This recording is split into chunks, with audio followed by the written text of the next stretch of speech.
بسم اللہ الرحمن الرحیم۔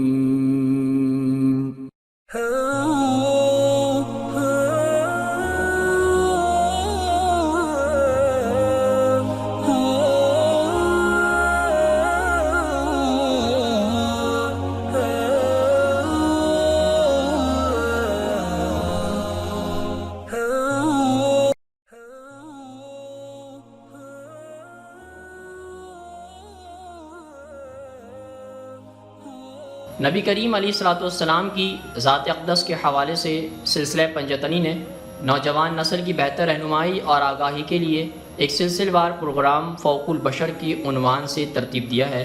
آج ہم انشاءاللہ اس سلسلے کی اگلی قسط کا آغاز کرتے ہیں۔ اسی طرح ایک داستان اصحاب کہف کی بھی تھی۔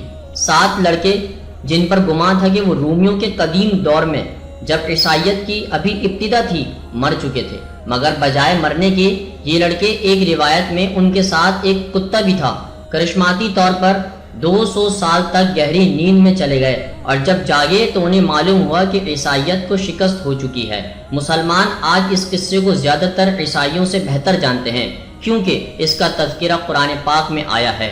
اصحاب کہف کا قصہ پورے خطے میں اس قدر مقبول تھا کہ چاہے وہ کہیں سے بھی تعلق رکھتے ہوں، ہر شخص ان کی نسبت اپنے قبیلے، نسل اور علاقے کا تعلق نکال لیا کرتا تھا۔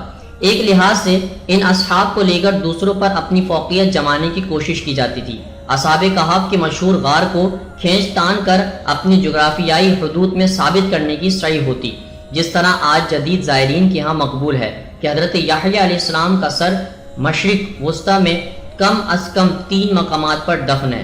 اسی طرح اصحاب کہف کے غار کی زیارت کے لیے بھی زائرین کے لیے کئی مقامات دستیاب ہیں۔ ان میں سے ایک مبینہ مقام ترکی میں اوفس کے شہر میں، دوسرا شام میں دمشق شہر سے چند میل شمال کی جانب، اور تیسرا مقام اردن میں شہر عمان کے باہر واقع ہے۔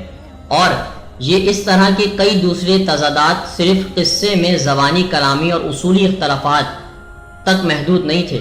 عیسائی اور یہودی دونوں ہی انجیل سے عقیدت رکھتے تھے، مگر اس کے باوجود ان کے بیچ اس کے مسودوں میں اختلاف پایا جاتا تھا، بالخصوص جب ان کتابوں کے فرمودات کی تشریح کی بات آتی تو اس بابت نہ صرف مذاہب بلکہ ہر مذہب کے اندر فرقوں کے مابین بھی تضاد مل جایا تھا۔ یوں اس بابت اکثر اچھی خاصی گرما گرمی بھی ہوتی رہتی تھی۔